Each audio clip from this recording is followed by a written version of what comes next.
आप सभी को श्री धाम वृंदावन से राधे राधे, जय श्री राधे।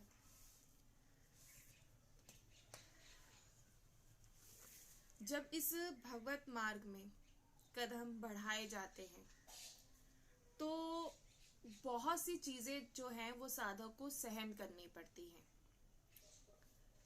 साधक को अपमान, साधक को उसका उपहास, साधक को कई बार ऐसा होता है कि मन की जो प्रतिकूलता है उसे सहन करनी पड़ती है।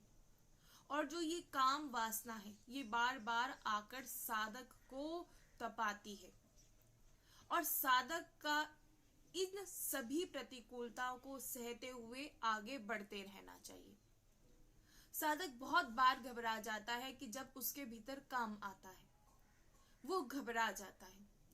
हमें ये लगता है कि अगर हम एक जो कुछ काम वासना है जो हमारे हृदय में, जो हमारे मन में जागृत हो रही है, अगर इसको पूर्ण कर ले तो दोबारा वो नहीं होगी। दोबारा ऐसा हो सकता है कि आज आपको किसी भी वस्तु की आपको इच्छा हो रही है, आपका मन है किसी वस्तु के लिए लालायित हो रहा है या किसी व्यक्ति के लिए या किसी स्थान के लिए, अगर उसका एक बार उपभोग आपके द्वारा कर लिया जाए तो दोबारा आपका मन जो है वो नहीं भटकेगा। लेकिन ऐसा नहीं होता। अगर मन आपका भटकता है, कहीं भी आपका मन भटकता है, अगर आपने उसे एक बार सहन कर लिया, सहन का तात्पर्य अपने उस काम को मार दिया, कैसी भी इच्छा हो, कैसा भी काम हो, अगर आपके मन में वो जागृत होता है, अगर आप उसे एक बार सहन कर लेंगे तो एक बात अवश्य ध्यान रखिएगा, फिर वो काम आपको आकर नहीं सताएगा। आपको एक निश्चय कर लेना है कि कैसा भी कुछ क्यों ना हो, चाहे मेरा अपमान हो, चाहे मेरा सम्मान हो, चाहे मुझे कोई गाली दे, चाहे कितनी भी जो काम वासनाएं हैं वो मेरे मन में क्यों ना जागृत हो, लेकिन मैं उनका उपभोग नहीं करूंगा, मैं उन सबको सहन करूंगा, चाहे मेरा मन के भीतर कितनी भी काम वासनाएं क्यों ना हो। एक साधक अगर इस प्रकार, अगर वो भजन मार्ग पर चलना चाहता है तो उसे सब चीजें जो है ये सहन करनी पड़ती है। कई बार आपका अपमान होगा, कई बार आपको गाली सुनने के लिए मिलेगी, कई बार आपका उपहास होगा और हो सकता है कई बार आपकी पिटाई भी हो जाए। ऐसा होता है क्योंकि एक साधक को बहुत कुछ सहना पड़ता है। लेकिन आपको निश्चय कर लेना है कि चाहे कुछ भी हो जाए मैं सहूंगा, क्योंकि जब मैं ये सब सहूंगा तो मैं अपने प्रभु से मिलूंगा। क्योंकि प्रभु जो है, जो हमारे प्रियालाल है, वो बड़ा ही प्रसन्न होते हैं। वो देखते हैं कि इसकी दशा कैसी है, ये सब कुछ सहन कर रहा है और सब कुछ सहन कर जिसने कर लिया उसे प्रभु मिल जाते हैं। यहाँ सबसे बड़ी बात आती है सहन करना। सह जाइए। जैसे पता है कि ये विष है, इस विष को पिएंगे तो हमारा नुकसान होगा, लेकिन जिस साधक ने ऐसी भावना कर ली कि जो ये मेरा काम है, जो बार बार मुझे आके गिराता है, जो ये काम वासनाएं है मेरे मन में बार बार ये जागृत होती है, लेकिन जिस साधक ने ऐसा भाव रख लिया कि ये मुझे सब कुछ सहन करना है, जो सहन करना सीख जाता है वो प्रभु से मिल जाता है, उसे प्रभु अवश्य मिलते हैं। होता क्या है, हम सहन नहीं कर पाते। आप एक बात ध्यान रखिए कि प्रभु को अगर पाना है, कई बार ऐसा आता है कि कैसे प्रभु को पाए, कैसे प्रभु को रिझाएं। ऐसा कैसे हम प्रभु को रिझा सकते हैं? तो रिझाना आपको केवल वो काम वासनाओं को सहन करना है। आप बस उसे सहन कर जाइए। कैसी काम वासना? कोई नहीं। कैसे काम, कैसी वासना, ये सब कुछ धीरे धीरे ये सब कुछ समाप्त हो जाती है। लेकिन अगर किसी ने एक बार उसको सहन कर लिया, एक बार भी अगर किसी ने उसे सहन कर लिया, तो एक बात ध्यान रखिएगा, अगर आप उसे एक बार भी आपने अगर सहन कर लिया तो आपके भीतर ऐसा भाव, आप उसे सहन करना आपको आना शुरू हो जाएगा। लेकिन जिसने सोचा कि चलो मैं एक बार इस वस्तु का उपभोग कर लूं, या मैं इस व्यक्ति से मिल लूं, या मैं इस स्थान पर चले जाऊं तो मेरी काम वासनाएं जो वो शांत हो जाएंगी, तो ऐसा नहीं हो पाएगा। जो जितना जलता है, जो ये हृदय की जलन है, जो मन की जो ये जलन है, क्योंकि ये ताप इतना होता है, सहन करना बहुत ताप होता है, लेकिन प्रियालाल उससे बड़ा रीझ जाते हैं। जब जो सहन करता है, प्रियालाल उससे बड़ा रीझ जाते हैं। वो देखते हैं कि मेरे लिए कितना सहन करता है। यहाँ सबसे बड़ी बात ये आती है, जब बात आती है प्रियालाल को कैसे रिझाया जाए।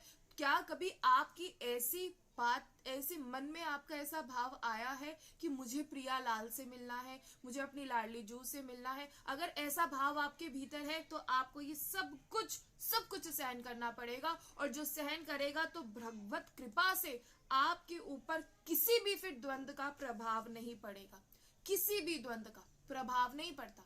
चाहे कोई आपके सामने आपका कितना लाख उपहास क्यों ना करे, आपको लाख गाली क्यों ना दे, लेकिन जिसकी केवल एकमात्र मांग होती है अपनी श्री लाडली जू से मिलना, जिसकी केवल एकमात्र मांग हो श्री लाडली जू से मिलना, तो उसे ये सब कुछ सहन करना पड़ता है और लाडली जू उससे मिलकर ही रहती है। बहुत ही यहाँ जो हमारी लाडली जू है वो बहुत ही करुणामयी है। आप देखिए कि आपकी मांग है या नहीं, वास्तविक में मांग है या नहीं। आप पहले ये देखिए कि मांग क्या है। क्या आपकी मांग लाडली जू है, या आपकी मांग ये संसार का व्यवहार है, या आपकी मांग अपना सम्मान है, अपना मान प्रतिष्ठा है, धन है, संपत्ति है, या ऊंचे ऊंचे महल है। पहले आप लोग ये देखिए कि आपकी क्या मांग है।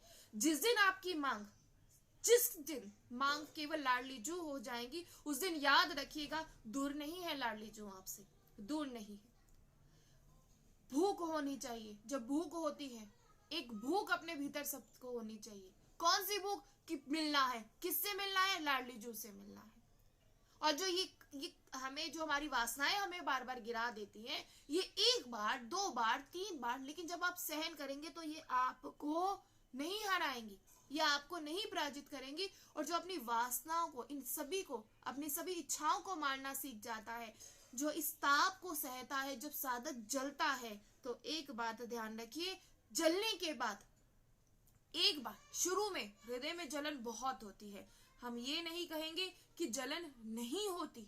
हृदय में जलन, शुरुआत में एक साधक को बहुत जलना पड़ता है, हृदय में बहुत जलन होती है। वो कई बार वो सोचता है, कई बार उसका मन उसे आकर, बार बार, एक बार नहीं लाखों बार उसका मन आकर उसे हराता है। लेकिन जो साधक इस सबके वेग को सह सह कर आगे बढ़ता रहता है, फिर उसे एक ऐसी आनंदमय स्थिति उसे मिलती है, चाहे उसके पास कुछ है या नहीं, उसे कोई फर्क नहीं पड़ता। चाहे आज उसके साथ 10 लोग हैं तो उसे कोई फर्क नहीं पड़ता, चाहे उसके साथ हजारों लोग हैं तो उसे नहीं फर्क पड़ता। वो सब उस माया का ही एक रूप समझता है और आगे धीरे धीरे अपनी श्री लाडली जू की तरफ वो बढ़ता रहता है। उसे कोई फर्क नहीं पड़ता कि उसके पास क्या है, उसे कुछ नहीं, वो कुछ नहीं चाहता। उसको बस एक ऐसी स्थिति उसके हृदय में आ जाती है कि उसके साथ उसकी लाडली जू है। इस उपासना के मार्ग में इतना समर्थ बनना है हम सभी को कि कोई भी व्यक्ति, कोई भी परिस्थिति हमें अपने भजन से ना हटा पाए। कई बार ऐसा होगा, कई बार हम आप सभी से कहते हैं, कई बार ऐसा होगा कि आपको हटाया जाएगा, आपके मन को भटकाया जाएगा। ये जो वासनाएं हैं ये तो भीतर छिपी हुई है, ऐसा नहीं कि कहीं चली गई है, कहीं गई नहीं है, ये सब छिपी हुई है। ये फिर से जागृत होंगी, फिर से जागृत होंगी। कई बार ऐसा होगा। ऐसे ऐसे प्रलोभन आप सभी के लिए आएंगे कि जिन्हें आपको जब दिया जाएगा कि ताकि आप इस मार्ग से दूर हो जाएं, लेकिन आपको नहीं होना। आपको इतना समर्थ बनना है कि कोई व्यक्ति, कोई भी परिस्थिति, कोई भी वृत्ति आपको इस भजन मार्ग से ना हटा पाए। और जो साधक सब कुछ सहन कर लेता है, फिर उसे आनंद ऐसा मिलता है, वो आनंद रस उसे मिलता है जिसकी वो इच्छा रखता है। उसे प्रभु का प्रेम मिलता है, उसे श्री लाडली जू का प्रेम मिलता है। और एक साधक का एकांत में, हम कई बार आप सभी से कहते हैं कि साधक का, चाहे वो एकांत में है, चाहे वो समाज में है, उसका जो व्यवहार है वो दोनों एक जैसा होना चाहिए। ऐसा नहीं कि पर्दे के पीछे कुछ और है और आप बाहर कुछ और है, ऐसा नहीं। आपको दोनों ही जगह एक जैसे आचरण रखने चाहिए। ऐसा नहीं कि आप पर्दे की आड़ में, आप एकांत में गंदे आचरण करें और आप समाज में स्वयं को बड़ा अच्छा प्रस्तुत करें, ऐसा नहीं होना चाहिए। ये सरासर धोखा है। किससे धोखा है? अपने आप से धोखा है। आप अपने आप से धोखा कर रहे हैं।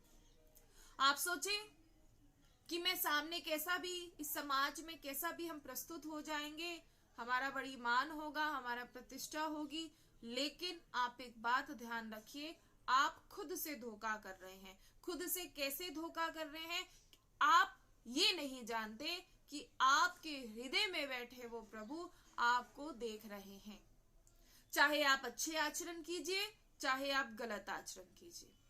जो साधक सोचे कि हमें कोई नहीं देख रहा, ऐसा नहीं, हर कोई आपको देख रहा है। आपके प्रभु आपको देख रहे हैं, आपके हृदय में बैठे वो आपको देख रहे हैं। और ऐसा आपको नहीं करना कि पर्दे की आड़ में कि आप भीतर कुछ और रहे और सामने समाज में कुछ और प्रस्तुत हो। ऐसा एक साधक को कभी भी नहीं होना चाहिए, किसी को भी नहीं होना चाहिए। आप जैसे हैं वैसे प्रस्तुत हो। महात्मा में और दुरात्मा में यही तो अंतर होता है।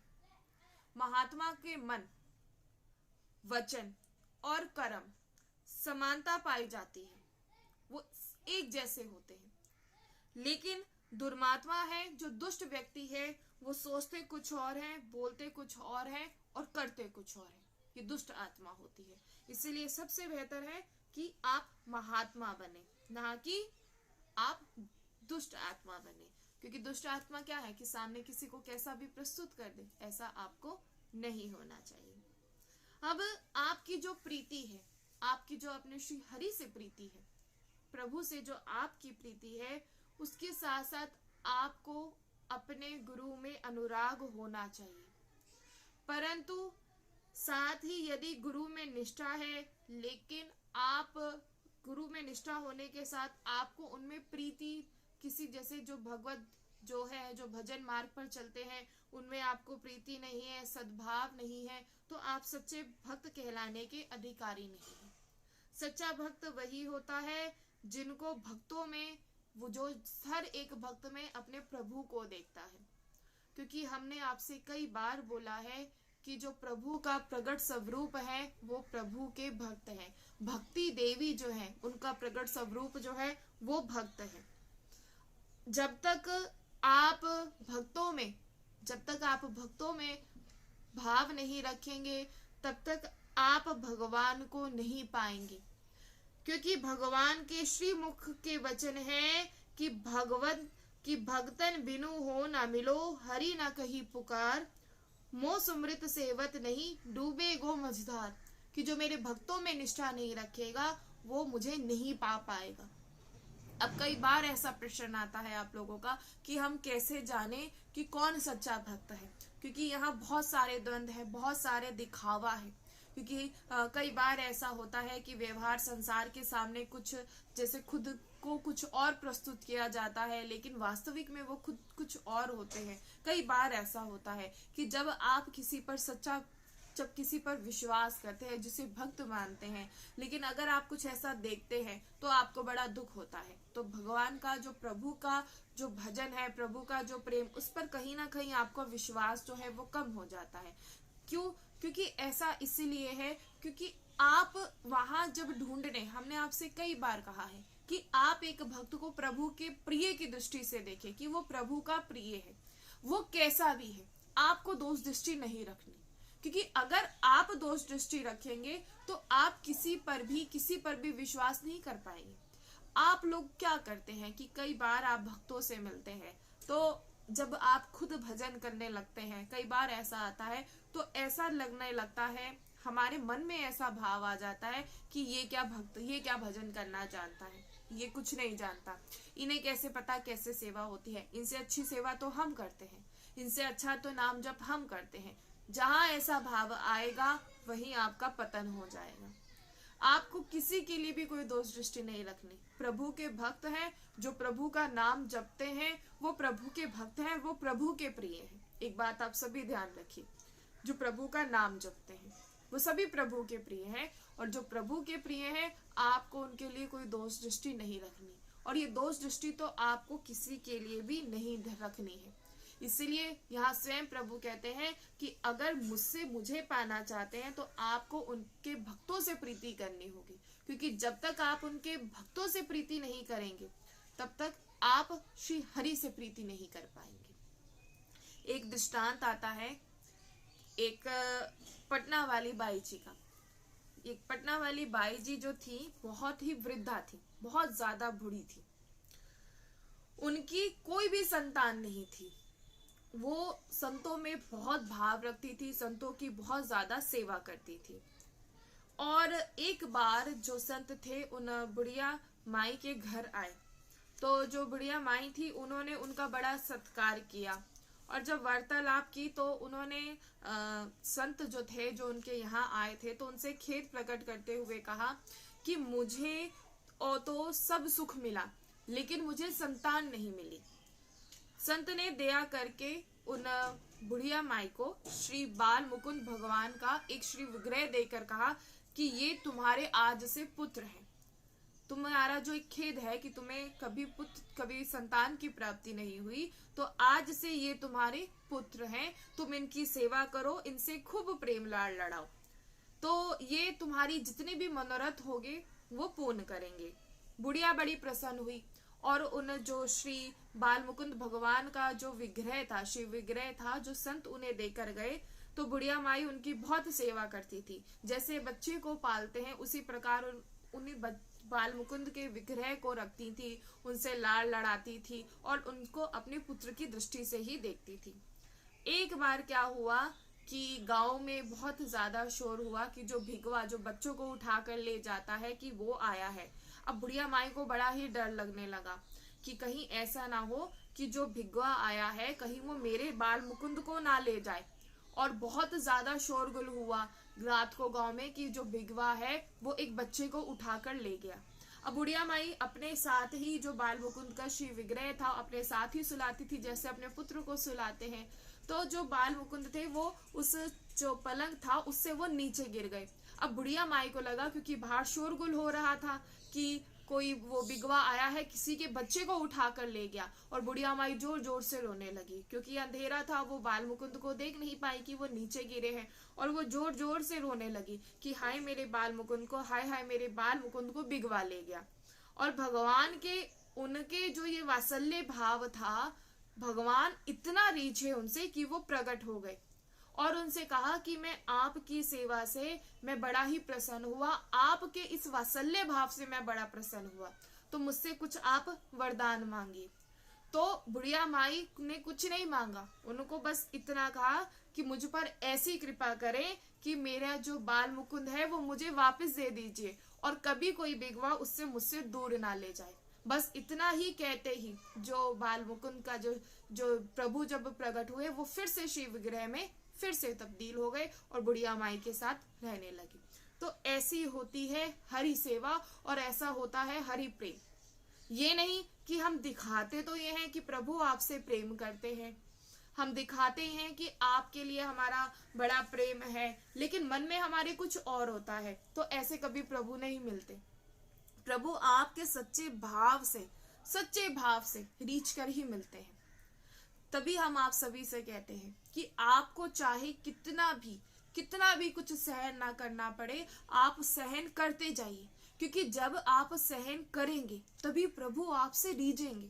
प्रभु खुश होते हैं, प्रभु बड़ा प्रसन्न होते हैं। वो देखते हैं कि जो मेरा ये भक्त है ये कितना मेरे लिए सहन करता है, कितना सहन करता है, कभी अपमान सहन करता है, कभी इसका उपहास होता है, ये कितना कुछ सहन करता है। और तब प्रभु रीझकर उसे मिल जाते हैं। तो प्रभु कैसे मिलते हैं ये आप सभी ने जाना। ऐसा ही भाव आप सभी को रखना चाहिए।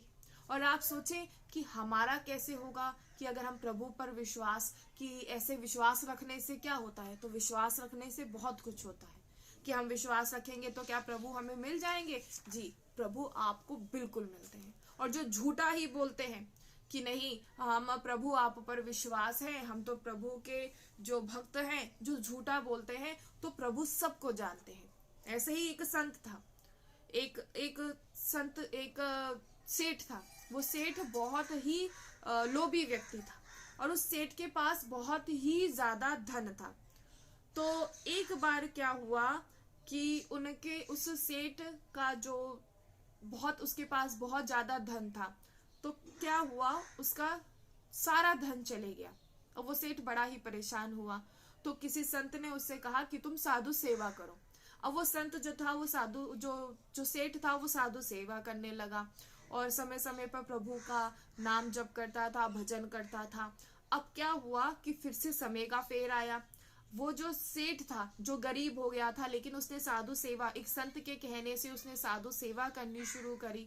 अब उस सेठ के पास वो उस नगर का सबसे बड़ा आदमी बन गया, सबसे बड़ा सेठ हो गया। अब उसके पास खूब सारा धन, और जिस कमरे में उसने प्रभु का विग्रह रखा था, जिसकी वो सेवा करता था और जहां और संतों की सेवा करता था, अब जैसे ही उसके पास धन आया, उसका जो था भाव बदल गया। जहां प्रभु का शिव विग्रह था, वहां उस कमरे में उसने अपना अनाज भर दिया। अब प्रभु की तरफ बस एक जो नियम था, बस वो भी बिना मन से पूजा करता और बाहर आ जाता। और जब कभी संत आते थे, पहले भाव था क्योंकि दिन खराब हो गए थे, बहुत ज्यादा सब कुछ धन चले गया था, तो जैसे ही संत आते थे उसके दरवाजे पर की सेवा के लिए, तो वो बहुत ही झुंझला कर गुस्से में सेवा करता था, गुस्से में बहुत ही ज्यादा। अब एक बार क्या हुआ, प्रभु ने देखा कि जब तक इसके दिन थे, जब तक इसका बुरा समय था, तो इसने बहुत अच्छे से संतों की सेवा करी और मेरी भी सेवा करी, लेकिन अब इसके पास सब कुछ आ गया है, लेकिन अब ये फिर से बदल गया है। तो प्रभु संत का रूप बनाकर उसके दरवाजे पर आए और उससे भिक्षा मांगी, लेकिन उसे बड़ा गुस्सा आया और अपने नौकरों से कहा कि इसे धक्के मारकर यहाँ से हटा दो।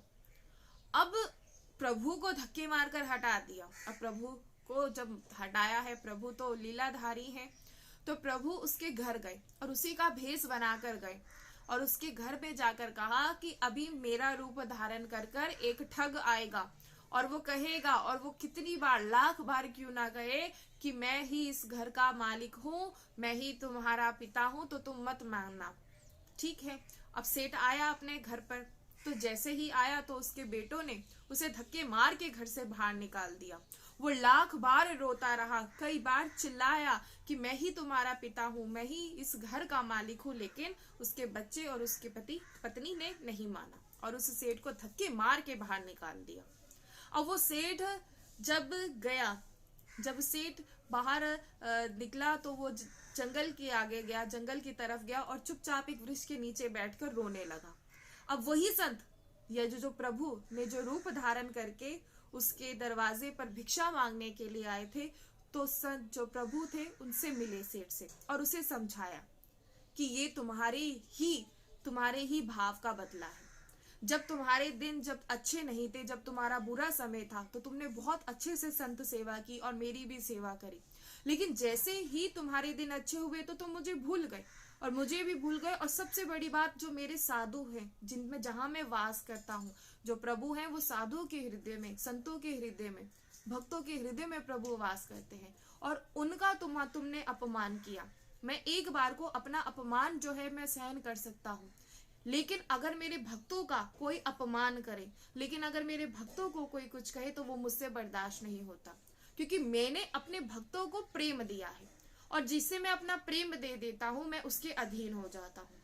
इसीलिए मैं अपने भक्तों के अधीन हूँ और तुमने मेरे ही भक्तों का अपमान किया और उसी की सजा तुम्हें मिली। अब सेठ को बहुत ही शर्मिंदा हुआ।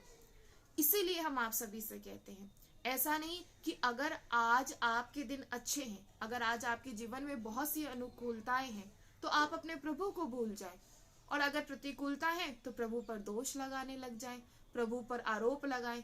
ऐसा नहीं, आप जैसे भी हैं, हम आप सभी से कहते हैं, चाहे आपका अच्छा समय हो, चाहे आपका बुरा समय हो, लेकिन हर समय में आपको अपने प्रभु का भजन करना है, अपने प्रभु का नाम जप करना है। और जो साधक इस प्रकार अपने जीवन में आगे बढ़ते रहते हैं इस मार्ग पर, तो उन्हें प्रभु की प्राप्ति अवश्य होती है। प्रभु हर रूप में, किसी ना किसी रूप में आपके जीवन में अवश्य आते हैं। अगर नहीं आते तो आप सोचिए कि आपको जो ये श्री धाम वृंदावन में आना है, आपको जो ये सत्संग है और आपको जो प्रभु के भक्त है, अगर वो आपके जीवन में आए हैं, तो इसका मतलब क्या है? क्योंकि प्रभु आपसे प्रेम करते हैं, वो आपसे मिलना चाहते हैं। एकदम से प्रभु नहीं मिलते हैं, हमें पहले कुछ कहते, जब तक आप तैयार नहीं होंगे तो कैसे मिल जाएंगे? प्रभु सब कुछ दे सकते हैं आपको, सब कुछ, लेकिन प्रेम नहीं देते, क्योंकि जिसको वो प्रेम देते हैं उसके वो अधीन हो जाते हैं।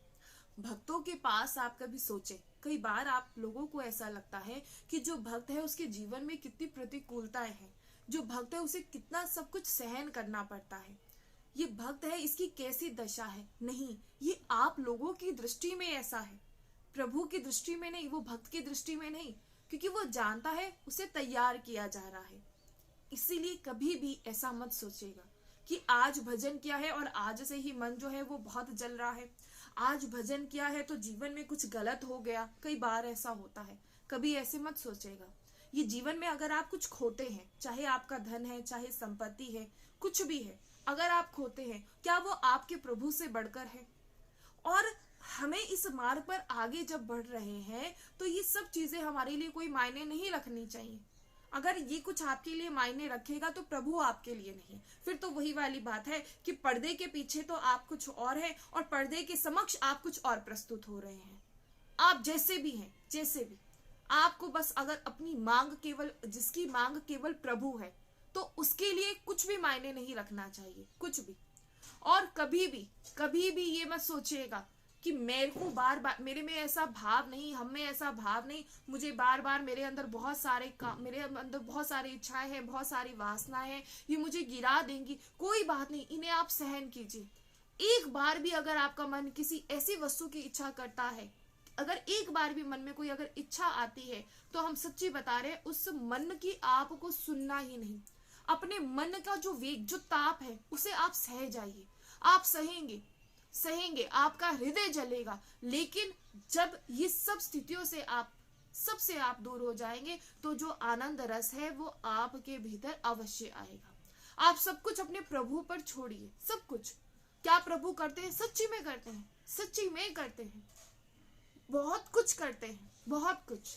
लेकिन बस आपका जो करवाना है, आपकी जो इच्छाएं, आपका जो भजन का भी एक अगर मकसद है, कि मेरा भजन का भी अगर एक मकसद है, तो हम सच्ची कहेंगे तो इन सब चीजों से आप दूर हो जाइए। ऐसी इच्छाएं जो अगर मन में है, इन्हें सब भी त्याग दीजिए, क्योंकि सब कुछ आप, नहीं तो क्या होगा, आपका कहीं ना कहीं ऐसा होगा कि पतन हो जाएगा, हो जाता है। जो साधकों को आप कहते हैं कि कई कितने सालों से जो थे ये इस मार्ग पर चल रहे थे, लेकिन अब देखिए कि इनका पतन हो गया। उनके पतन होने का यही कारण होता है कि वो कहीं ना कहीं अपनी इच्छाओं की पूर्ति करने लग जाते हैं।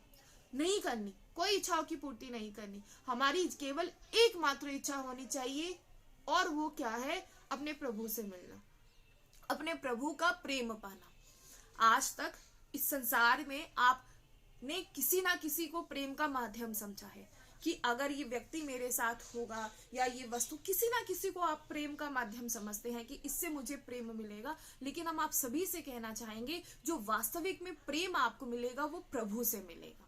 और उस प्रेम को पाने के लिए आपको क्या करना है? सब कुछ सहन करना है। और जिसने सह लिया उसने प्रभु को पा लिया। और जिसने सहा ही नहीं, जिसने सहना ही नहीं सीखा, जो जल बस एक ही बार में पीछे हट गया कि नहीं होता सहन, नहीं होता, तो नहीं, फिर आपकी यहाँ बात नहीं बन पाएगी, फिर आपकी वो मांग है ही नहीं। आप फिर कह तो रहे हैं अपने मुख से कि बस केवल एकमात्र प्रभु की मांग है, तो फिर वो आपकी मांग है ही नहीं, आपकी मांग तो कुछ और है।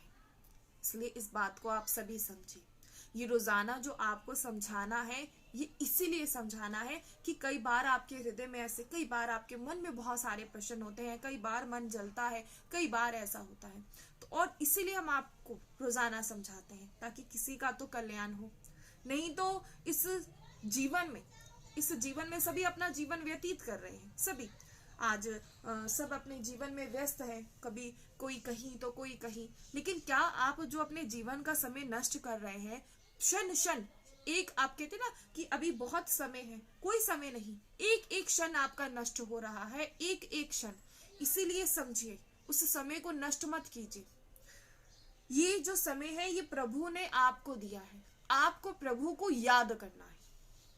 क्योंकि जब हम प्रभु को याद करते हैं तो याद, जैसे एक दीवार पर आपने गेंद आप मारते हैं, तो जब दीवार पर वो गेंद मारते हैं तो वो पलटकर आपके पास ही आती है।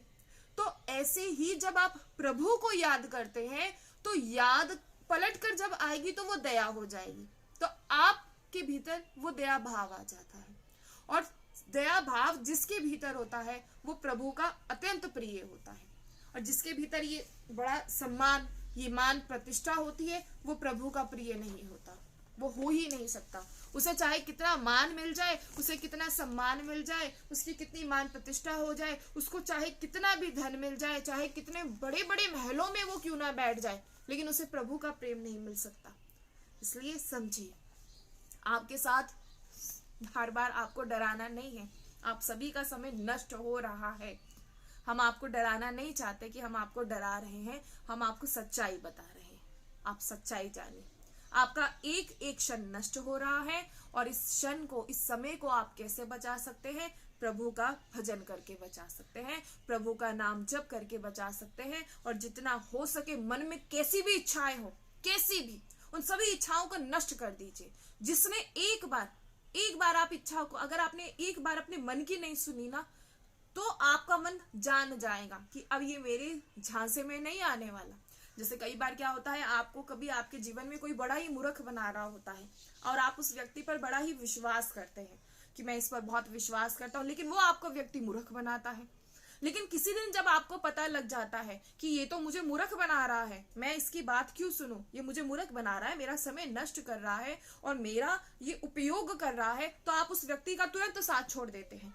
आपके लिए वो व्यक्ति शत्रु के समान हो जाता है। ऐसे ही आपका मन आपके लिए शत्रु हो जाना चाहिए, क्योंकि आपका मन देखिए आपको बार बार प्रभु से दूर करता है, आपको बार बार फिर से उसी गट में गिरा देता है, फिर से। इसलिए मत गिरिए वहां। अपने मन को सबसे बड़ा, जब आप आपके मन में कोई इच्छा जागे और आप जान जाइए कि आपका मन आपको पागल बना रहा है, ये आपको मूर्ख बना रहा है, और यही आपका सबसे बड़ा दुश्मन है। जिसने मन को सबसे बड़ा दुश्मन माना, वो विजय प्राप्त करता है अपने इस मन पर। आपका ही मन आपका सबसे बड़ा शत्रु, आपका ही मन आपका सबसे बड़ा शत्रु। जिन शत्रुओं को आप बाहर ढूंढते हैं कि ये मेरा शत्रु है, ये मेरा शत्रु, ये मेरा शत्रु, नहीं, आपका मन आपका सबसे बड़ा दुश्मन, जो आपको आपके प्रभु से दूर करता है। अब आप सोचिए कि कौन है शत्रु। कई बार आता है, कौन है शत्रु? मन शत्रु, आपका मन शत्रु। कौन गिराता है आपको बार बार? आपका मन गिराता है, आपको बार बार गिराता है। किसके सामने गिराता है? प्रभु के सामने आपको गिराता है, कि प्रभु से आपको दूर कर रहा है। इसलिए इस बात को आप सभी जानिए, ये जीवन की सच्चाई को पहचानिए। जिस आनंद के लिए आप भाग रहे हैं, वो वास्तविक में वो आनंद कहाँ है? वो प्रभु के भजन में। और जिसने ये जान लिया, जो ये जान ले, चाहे हम बार बार कहते हैं, जो अपने मन पे विजय प्राप्त कर लेता है वो संत होता है। संत वेशभूषा से नहीं होता, संत वही होते हैं जो अपने मन पर काबू पा लेते हैं। बहुत बहुत ताप सहना पड़ता है एक साधक को। आप सोचे कि ऐसा नहीं, देखिए बहुत कुछ सहन करना पड़ता है, हृदय जलता है, बहुत जलन होती है जब इन सबका ताप जो है सहन करना पड़ता है। क्या किसको बुरा नहीं लगता? अगर किसी का अगर अपमान होता है, किसको बुरा नहीं लगता? सबको बुरा लगता है। लेकिन देखिए वो साधक फिर भी सबको सहन करता है। एक साधक को सहन करना चाहिए भी। अगर उसका उपहास हो रहा है, कई बार ऐसा होता है, आप लोगों को कई बार देखिए, ऐसा तो नहीं होता कि आप सभी से ही हमें सम्मान मिलता है। हमें तो पहली बात हम कहते कि सबसे आप सभी, बहुत कोई दीदी कहता है, कोई मैया कहता है, कितना आप सभी से कितना हमें जो है वो प्रेम मिलता है। लेकिन हमारे लिए वो प्रेम किसी काम का नहीं। हम सही बताएं, प्रेम वही जो हमें, जब हमारी लाडली जो हमें प्रेम करे, हमारे लिए वही काम का है। लेकिन ये आपको जो समझाना है वो इसलिए ताकि आप लोग ना समझ पाए, आप लोग समझें। ये आज बड़ा ही कई बार ऐसा होता है कि कहते हैं कि आप ऐसा, हम कथा में गए, हमने कथा सुनी, कितने बड़े बड़े आयोजन जो है, समारोह है, बहुत बड़े आयोजन किए जाते हैं, लेकिन सब कुछ क्या समझा रहे हैं? कई बार लाखों रुपए खर्च कर कर भी एक ही बात तो सुनने के लिए मिलती है। वो क्या सुनने के लिए मिलती है? आपको क्या समझाया जाता है? एक साप्ताहिक जो भागवत कथा होती है उसमें आपको समझाया जाता है, और क्या समझाया जाता है? ये तो समझाया जाता है कि जान जाइए कि क्यों आपको जीवन मिला है, जान जाइए, पहचान जाइए। और वही आपको एक रोजाना सत्संग में आपको सुनने के लिए मिल रहा है। कोई ना कोई, अगर आज हम यहाँ हैं, आप सुन रहे हैं, आप नहीं सुन रहे ना, या हम बोल रहे हैं, हमारी कहाँ वाणी में इतना सामर्थ्य कि हम बोल पाए। लेकिन श्री लाडली जी ने तो अवश्य चुना है ना आप सभी को, क्योंकि आपके जीवन में जब भक्त आएगा, आपके जीवन में जब सत्संग आएगा, तभी तो आप जानेंगे कि क्या है। जब तक आप सत्संग ही नहीं सुनेंगे तो कैसे पता लगेगा। आज अब सत्संग सुनते ही अब आप कहते हैं कि हमारी जो काम वासना है हमें बार बार आके गिराती हैं। ठीक है, हम मानते हैं गिराती हैं, लेकिन जब आप सत्संग सुनते हैं तब वो काम वासनाएं कहाँ जाती हैं। जब आप किसी ऐसे आयोजन में जाके बैठे हैं जहाँ कथा हो रही हो, जहाँ भजन हो रहा हो, जहाँ नाम जप चल रहा हो, तब वहां आपका वो काम वासनाएं कहाँ चली जाती हैं। तब तो वो आपको कुछ नहीं कहती, तब तो वो आपको बिल्कुल नहीं करती। उस समय आपके मन में कैसा भाव आ जाता है? ऐसा ही तो भाव आता है कि आज से बिल्कुल नहीं करेंगे। जब आप सत्संग में होते हैं, आज से, अभी सत्संग सुना तो मन में कैसा भाव आएगा? आज से बिल्कुल ऐसा ही, कोई मन में ऐसा भाव नहीं रखेंगे, आज से ऐसा कुछ नहीं करेंगे। तो अब आप बताइए, अब कहाँ गई ये जो आपके भीतर इच्छाएं हैं? ये कुसंग की वजह से है। ये जो आपका मन जो भागता है, ये कुसंग की वजह से है। लेकिन जब इस मन को सत्संग मिलता है, वही मन प्रभु के चरणों में लग जाता है। लेकिन जब इस मन को कुसंग का संग मिलता है और उसका बल इतना बढ़ जाता है, ये और तेज गति से आगे बढ़ता है। लेकिन मन को जब सत्संग मिला, सत्संग, सत का संग, सत्य का संग, जब सत का संग मिला, तब वही मन प्रभु की ओर जाता है। अब आप सुनिए और आप ध्यान से सुनिए कि मुझे किसका संग करना है। मुझे सत्संग सुनना है या मुझे कुसंग का संग करना है? कुसंग का संग मैं करूंगा, मैं फिर से उस संसार में जाके फंसूंगा, मैं फिर से अपने मन में, मैं फिर से मेरा मन जलेगा, फिर से मेरा मन जो है वो कलेशित रहेगा, फिर से मुझे अशांति रहेगी। लेकिन जैसे ही मैं सत्संग सुनता हूँ, मेरा जो हृदय है, मेरा मन बिल्कुल कोमल हो जाता है। उस जिस हृदय में मेरे प्रभु वास कर रहे हैं, मुझे उनका वास्तविक दर्शन होता है। तो आप सभी समझिए, बहुत बहुत ज्यादा आपको ना कहते हैं, एक जादूगर देखा है ना आपने? जादूगर क्या करता है, एक मिट्टी का ढेला लेता है, उसमें से वो चांदी के सिक्के बना देता है, और एक नहीं कईयों सौ सिक्के बनाकर आपको दिखाता है, और आप सभी तालियां बजाते हैं, सभी तालियां बजाते हैं, जादूगर दिखा रहा है। लेकिन फिर थोड़ी देर बाद क्या होता है, वही जादूगर एक कपड़ा सा लेता है, जिसे बाहर जब दिखाते हैं, वही जादूगर एक मैला कुचला कपड़ा लेता है और उसे बीच में रख देता है, और आप लोग उसी में पैसे डालते हैं। अब आप एक बात बताइए, जो वो जादूगर है, जब उसके पास ऐसी कला है कि वो चांदी के सिक्के बना सकता है, तो क्यों फिर वो आप लोगों से वो पैसे मांग रहा है? नहीं ना। तो इसलिए समझिए, ऐसे ही मन आपको बेवकूफ बनाता है, प्रभु से दूर कर कर आपको दिखाता है कि संसार कितना सुंदर है। मन ले जाता है, बेवकूफ बनाता है, और प्रभु से दूर कर कर दिखाता है कि देखो संसार कितना सुंदर है। एक झूठा भ्रम का पर्दा जो है वो आपको दिखाता है। लेकिन सत्संग आता है जीवन में, जीवन में भक्त आते हैं, जीवन में सत्संग आता है, जीवन में संत आते हैं, वो इस भ्रम का जो पर्दा है उसे जला देते हैं, और फिर प्रभु का दर्शन होता है। आंखें ऊंची कर कर, आंखें दिखाकर कभी प्रभु नहीं मिलेंगे, गर्दन झुकाकर, आंखों को नीचे कर कर प्रभु अवश्य मिल जाएंगे। अब आप ध्यान से इस बात को समझिएगा। इसलिए जितना हो सके उतना नाम जप करें, सत्संग सुने, नियमित रूप से सुने। अब कोई कहता है कि कितने कितने समय तक जी सत्संग सुनना है। कई बार है कि दीदी कितने समय तक सत्संग सुने, दीदी कितने समय तक भजन करें, कितने समय तक नाम जप करें? दीर्घ काल तक, जब तक प्राण है तब तक सत्संग सुने, जब तक प्राण है तब तक नाम जप करें, क्योंकि जिसकी जैसी मति होगी उसकी वैसी ही गति होगी। अगर मति हुई संसार में, गति भी संसार में ही होगी, और मति हुई प्रभु में, तो गति भी प्रभु में ही होगी। इसलिए जानिए, बहुत ही ये माया का जो खेल है, इसे जो आपको खेल सुंदर लग रहा है, ये खेल वास्तविक में सुंदर नहीं, एक ऐसा भ्रम है जो आपको दिखाया जा रहा है। जो वास्तविक में सत्य है, जो प्रभु हैं, इस माया के पर्दे के कारण वो छिपे हुए हैं। लेकिन जब ये माया का पर्दा हट जाएगा, तब आपको प्रभु का दर्शन हो जाएगा, और अवश्य होगा। इसलिए इस माया के पर्दे को हटाने के लिए क्या करना पड़ेगा? सत्संग सुनना पड़ेगा। क्या करना पड़ेगा? मन को मारना पड़ेगा, और मन को मारना आसान नहीं। और मन को कौन मारता है? सत्संग। सत्संग क्यों जरूरी है? क्योंकि वो आपके मन को मारता है। सत्संग इसीलिए जरूरी है। इसलिए नियमित रूप से सत्संग सुने और जितना हो सके उतना नाम जप करें। अपने मन को व्यस्त रखें, इसे बेवकूफ बनाइए। आज तक बहुत आप सभी चालाक हैं, आप सभी समझदार हैं। आप सभी कहते हैं कि हम बहुत समझदार हैं, कोई हमें क्या बेवकूफ बनाएगा। तो ठीक है, आप लोग समझदार हैं तो समझदारी दिखाइए, अपने मन को चला के दिखाइए, अपने मन को, ना कि इस संसार में। जिसने अपने मन को बेवकूफ बना दिया उसने प्रभु को पा लिया। मन को पागल समझिए। बार बार कहीं भी इच्छा, इसे डांटिए। जैसे कौड़े बरसाते हैं, डंडे लाठी बरसाए जाए ना किसी पर, ऐसे ही मन पर बरसाए कि कैसे जाएगा, कैसे भागेगा, और फिर देखिए। लेकिन ये जितना भी सामर्थ्य है ये कैसे मिलता है? ये सत्संग से मिलता है। इसलिए नियमित रूप से सत्संग सुने और जितना हो सके प्रभु का नाम जप, प्रभु का भजन, बस इतना ही कर लीजिए। फिर आप देखिएगा कि कैसी कृपा आप सभी पर होती है।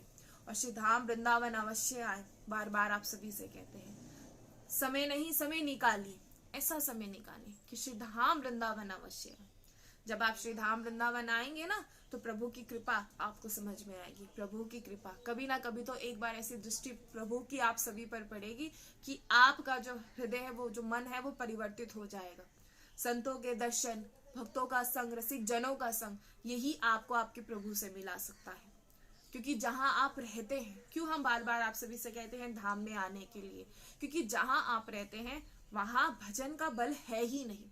वहां भजन का बल बिल्कुल शून्य है। क्योंकि वहां आपको कोई भजनानंदी नहीं मिलता, वहां आपको भक्त नहीं मिलते। वहां संसार के लोग तो बहुत सारे मिल जाते हैं, लेकिन प्रभु के भक्त नहीं मिलते। प्रभु के तो जो भक्त है वो कहाँ है? वो श्री धाम वृंदावन में। क्योंकि एक बार मीरा जी जब केवल 5 वर्ष की थी, तो उनके जो दादा राव दूधा जी, तो उन्होंने कहा कि हम चारों धाम की यात्रा में जाएंगे। तो मीरा जी कहती हैं, पूछती हैं अपने दादाजी से। तो 5 वर्ष की थी उस समय मीरा जी, तो अपने दादाजी से पूछती हैं कि आप कहते हैं कि प्रभु हर जगह विराजमान है। आप कहते हैं अगर प्रभु हर जगह विराजमान है तो हमें धाम में जाने की आवश्यकता क्यों होती है? प्रभु तो हर जगह है। आप लोगों के भी कई बार ऐसे प्रश्न आते हैं कि दीदी आप बार बार कहती हैं कि धाम में आइए, प्रभु तो हर जगह, और आप ये भी कहती हैं कि प्रभु हर जगह है, कण कण में प्रभु है, तो फिर धाम में आने की आवश्यकता क्यों? ऐसे ही मीरा जी पूछती हैं अपने दादाजी से। तो उनके दादाजी कहते हैं कि जो धाम है वो धाम प्रभु से नहीं होता। धाम में भक्तों का बहुत ज्यादा, जो भक्तों का है वो भक्तों का धाम है, वहां भक्त रहते हैं। और जहां बहुत ज्यादा मात्रा में भक्त रहकर प्रभु का नाम का गुणगान करते हैं, प्रभु का भजन करते हैं, वहां प्रभु को आना ही पड़ता है। और प्रभु का दर्शन अगर करना हो वो भक्तों में ही होता है। इसीलिए कहा जाता है कि धाम में आई। धाम में यहाँ भक्तों का ऐसा भजन है, भक्त हर समय डूबे रहते हैं प्रभु के भजन में। हमारी जो ये पृथ्वी माता है, इनको भी जब एक बोझ इनका कम होता है, बोझ कम होता है जब कोई भजनानंदी पैदा होता है, जब कोई भजनानंदी आता है। निकलते तो बहुत सारे हैं इस मार्ग पर, बहुत सारे, लेकिन वास्तविक में कोई एक ही बिरला होता है जो वास्तविक में असली भजनानंदी बन पाता है। इसलिए समझिए आप सभी, जितना हो सके श्री धाम वृंदावन में अवश्य आए। यहाँ भक्तों का ऐसा भजन है कि आप पर प्रभाव होगा। एक ऐसे परमाणु है यहाँ कि जिसका आप पर प्रभाव होगा ही होगा। इसलिए जानिए, पहचानिए। जैसे डर लगता है ना आपको कि कहीं क्या डर, जैसे कोरोना का कितना सबको डर लगता है कि हे प्रभु कहीं कोरोना ना हो जाए, ऐसे ही ये भक्तों का कोरोना है कि एक से दूसरे को लग जाता है। एक भक्त का संग किया, प्रभु की ऐसी कृपा हुई कि उसका जो भजन है, उसके भजन का जो प्रभाव आप पर हो जाएगा। तो ऐसे ही ये भक्तों का कोरोना है। ये कोरोना से कितना डर लगता है ना, ऐसी भक्तों का कोरोना है। वो कैसे लगेगा? वो धाम में आने से होगा। इसलिए समझिए कि प्रभु की कैसी कृपा है। और जितना हो सके श्री धाम वृंदावन में अवश्य आए, और हो सके भजन, जितना अपना समय आप भजन करें, प्रभु का नाम जप करें और सत्संग सुने। इसी से ही आपके जीवन का मार्गदर्शन होगा और इस मार्ग पर आप सभी आगे बढ़ पाएंगे। इस मार्ग पर रोकने के लिए आपको बहुत से जन मिलेंगे, चाहे वो आपके परिवारजन हो, चाहे आपके कोई खास संबंधी हो, रिश्तेदार हो, रोकने के लिए आपको बहुत से जन मिलेंगे, बहुत से, लेकिन इस मार्ग पे बढ़ाने के लिए आपको कोई बहुत कम मिलेंगे। लेकिन जो मिलेंगे तो याद रखिएगा वो वास्तविक में प्रभु के ही होंगे, वो वास्तविक में प्रभु के ही जन है। इसलिए इस मार्ग पर आगे बढ़े और भक्तों का संग करें, रसिक जनों का संग करें, और जितना हो सके अपना भजन अवश्य करें, नाम जप अवश्य करें और सत्संग अवश्य सुने। तो कल आप सभी से फिर मिलेंगे। जय श्री राम।